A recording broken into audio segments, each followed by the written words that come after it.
The only relationship that you can ever have is a reflection of the one you're having with yourself. If you keep hearing the same thing from different people at different times about you, you need to unpack that baggage.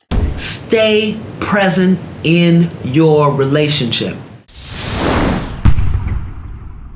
What's up, Believe Nation? It's Evan. My one word is believe, and I believe in you. I believe you have an amazing gift inside you that I want to see exploded onto the world. Now, I started the Mentor Me series to try to hang around people who've done a lot more than us, and by spending a little more time with them, hopefully some of their thoughts, their process, their mindset seeps into us to help us become the best version of ourselves. So today we're going to learn from one of the best, Iyanla Vanzant, and some of her best relationship advice. Mentor me, Iyanla.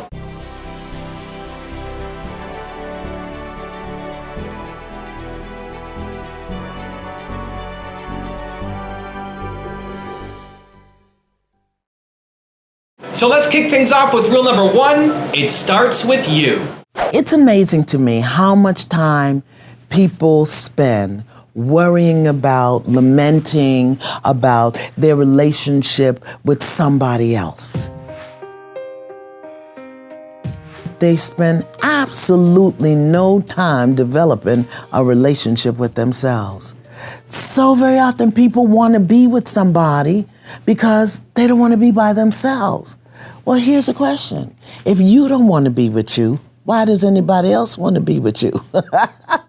What do you look like from the inside out? Do you have a clear mind? Do you have a sweet spirit? Do you have an open heart? Have you abandoned you? Have you abandoned your dreams? Have you abandoned your gifts? When was the last time you had an intimate conversation with you? When was the last time you took you out for a good evening? When was the last time you enjoyed being home in your PJs with you doing something fun? Oh, we live in a world where we expect something or someone outside of ourselves to make us happy. Remember, the only relationship that you can ever have is a reflection of the one you're having with yourself. So if you want somebody really good and wonderful in your life, start with you. Build that relationship. And let's see what happens. Rule number 2, make sure you're in a healthy relationship. The other day, one of my friends asked me, just what is a healthy relationship? You know, I had to scratch my head for a minute because I realized that there are many, many people who have no clue what it is, what it means, what it takes to have a healthy relationship. A healthy relationship is one you want to be in. Not one that you are in or have been in so long you don't know how to leave, or one that you're used to being in, or one that you're in out of habit or obligation or a sense of responsibility.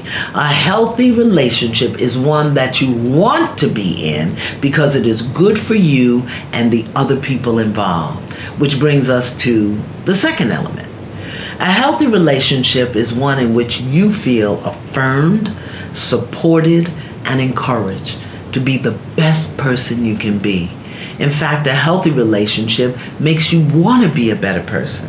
This means that you can be your authentic self, your real self, at all times with the person you're in relationship with. You have your strengths that are recognized and your weaknesses and shortcomings that are accepted, not criticized, but that you're also supported in working out and working through. You have your individual talents and interests that are supported, and your voice, your view, your needs are considered in the things that you do together. In a healthy relationship, you get to be you as you change and shift and grow without being expected to be who the other person or people need and want you to be in order to keep them comfortable. I think another sign of a healthy relationship is that there's trust, honesty, respect, compassion, forgiveness, compromise, and a shared vision, shared interest, and a willingness to practice all of those principles and live up to them to the best of your ability. A healthy relationship is also the one that you're prepared to work for and work on. Yes, a healthy relationship requires a lot of work. However, when you want to be in the relationship, when you're passionate about the relationship and its health, it won't seem like work at all. A relationship is a living thing. It needs to be nurtured and nourished. And if you want to keep the relationship healthy, you can't just sit back and wait for the good times to roll in. You need to initiate it. This means you have to look for ways to create happy memories all of the time, even if it means doing something silly that you both enjoy. Rule number 3, practice good relationship care. Remember that a relationship is a living thing. It moves and breathes in the heart of the people involved. So when people neglect the life of the relationship, those with whom you're having a relationship, the thing is going to die. It's going to die an unnatural death. So it is absolutely essential that you develop and practice good relationship care. Good relationship care. Things like kindness and compassion, appreciation, and the consistent demonstration of you matter to me. You matter to me. Now, this will be different for everyone. It will be different for different types of relationship. Some people don't care if you ever buy them a birthday presents. Others will die if you don't. Some people can survive a week or a monthly call. Others want to hear from you every day. So depending upon the nature of the relationship, some people will need to hear, I love you and thank you. And you look really nice. Others could give less than a hoot.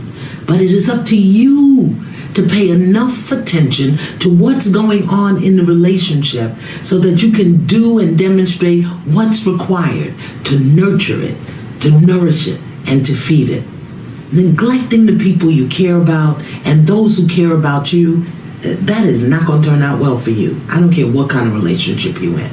When you stop showing that you care, when you allow little slights and hurts to add up, when you stop demonstrating respect and care and concern for one another, you are neglecting the relationship. When you stop connecting, when you stop having fun, when you stop demonstrating appreciation, these are all forms of neglect. And you know how you can tell when the other person or the people in the relationship are feeling neglected?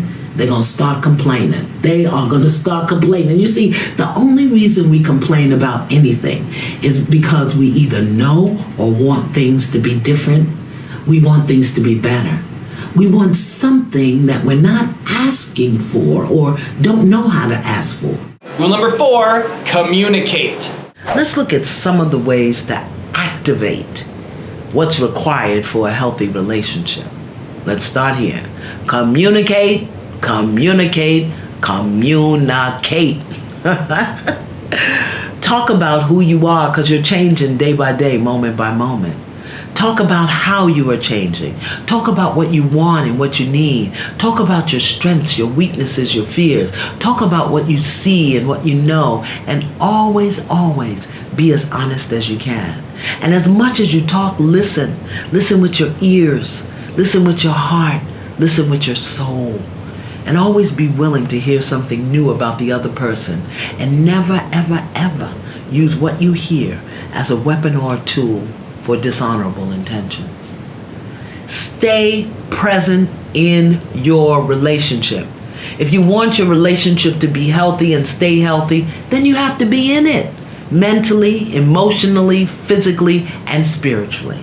Be mindful not to allow outside responsibilities, demands, and interests to take your mind and heart and your soul out of the heart of the relationship. If your time and energy and attention is being drawn away, communicate that. Communicate what you're up to so that the other person knows and is aware, even if they don't like it or don't understand. At least they will know that you're still present. And rule number 5, the last one before a very special bonus clip, unpack that garbage. When something happens with a partner or a friend and even a coworker or a supervisor, and you're bringing up all the other times that you've experienced that in the past, that's baggage.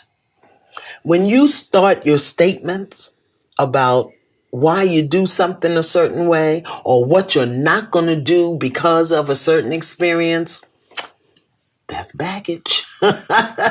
And these are just common everyday things. This isn't even the hard stuff. So I want to give you some unpacking skills for just the common, everyday, normal baggage that we walk around with as human beings. If one person tells you you're a horse, you don't have to believe that. If two people tell you you're a horse, you may want to listen. But by the time 3 people tell you that you're a horse, you need to check yourself, because I bet you got hay hanging out your mouth and your tail is wagging. In other words, if you keep hearing the same thing from different people at different times about you, you need to unpack that baggage. And don't hear it as criticism or make people wrong or bad. Ask them what they mean. I remember when my grandson told me that I was mean. And I had heard that, but I never paid any attention to it because, moi, I'm Iyanla Vanzant. I can't be mean. But when I sat and I listened to him and I realized, wait a minute, he's not the only one saying that to me. I had to hear it and I had to unpack it. So when you hear 1 or 2 or 3 unrelated people telling you the same thing, don't dismiss them. Ask them, tell me more about that, because that may be some baggage that I have to unpack. Now I've got a very special Iyanla clip around giving that I think you're really going to enjoy, but before that, I want you to make the commitment of the day. You watch this entire video. Don't just watch another video without taking action. What are you going to commit to changing in your life or in your relationship? Leave it down in the comments below. Make it public. Let us hold you accountable. I want to see what you are committed to changing. Leave it down below. Thank you guys so much for watching. I believe in you. I hope you continue to believe in yourself and whatever your one word is. Much love. I'll see you soon and enjoy the bonus clip. So let's just take a moment and talk about relationship mass murder. It's called reward and punishment. What I mean is reward and punishment. You know, if you do this, I'll do that. Or I'm not going to do this because you didn't do that. Or when you do this, I'm going to do that. Whatever form it takes. Reward and punishment will kill a relationship. It's a covert form of manipulation and control. It's an underhanded way to get what you want without asking for it. It's also a way to try and force people to prove that they care about you. When you love or care about someone, you must give of your heart and yourself without expectation of reward or recognition. Sure, you don't want to always be the one doing and the one giving, but you can't give expecting something in return unless you ask for it. Give because it makes you feel good, not because you need, want, or expect anything. And when it feels like you are giving, and getting nothing in return, when you feel neglected or unappreciated or overlooked or dishonest, then you might want to do a relationship assessment. You might want to consider or reconsider why you're in that relationship. We've already talked about that. Why? Why are you there? You know, as human beings, we are messy and sometimes crazy and very forgetful. And yes, we can and often do take each other for granted. However, since we train people how to treat us, and we give them permission and an invitation to do so, only we can say when enough is enough. Reward and punishment is not only a relationship killer, it will murder your sense of value and worth, because the other person may have no idea that you are expecting something in return for what you're giving. And if you are giving and not getting what you need, want, or desire, either you haven't asked for it or you're in the wrong relationship. You are covering up a need and will try to control and manipulate. So let me give you the one-word secret to happiness. One word. This is all you need to be happy. The most important word ever. If you had to think of one word that's most important to you, or that sums you up, or that would be kind of like a little beacon? Hey Believe Nation, if you want to know what the most important one word is for Tony Robbins, Gary Vaynerchuk, Oprah Winfrey, will.i.am, and Howard Schultz, I have a very special secret video for you. Check the description for details.